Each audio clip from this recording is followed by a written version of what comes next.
Hello all welcome back to my channel my sweet home. మనం ఇంట్లో దాదాపు ప్రతిరోజు వంటలో ఉపయోగించే వస్తువు అల్లం వెల్లుల్లి పేస్ట్. 2 వీక్స్ వరకు సేమ్ స్మెల్, టేస్ట్ అండ్ కలర్తో ఉంటుంది. నేను చెప్పే ఈ కొలతలతో ఒకసారి ట్రై చేయండి. ముందుగా అల్లం తొక్క తీసి వాష్ చేసుకొని చిన్న ముక్కలుగా కట్ చేసుకోవాలి. 1 కప్ గార్లిక్కి 3/4 కప్ జింజర్ తీసుకుంటే టేస్ట్ అనేది చాలా బాగుంటుంది. వెల్లుల్లి ఇలాగే తొక్కతో పాటు వేస్తే టేస్ట్ అనేది చాలా బాగుంటుంది.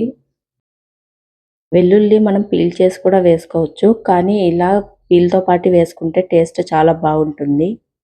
అలాగే విటమిన్స్ కూడా చాలా ఉంటాయి ఈ పీల్స్లో, కాబట్టి మనం ఇలా గ్రైండ్ చేసుకుంటే మనం కన్జ్యూమ్ చేయడానికి చాలా ఈజీగా ఉంటుంది.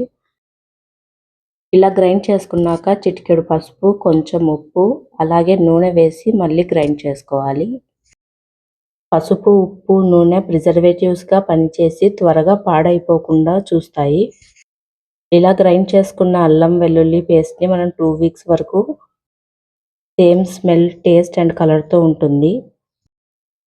మీకు ఈ వీడియో నచ్చినట్లయితే don't forget to like, share and subscribe to my channel my sweet home. See you in the next video.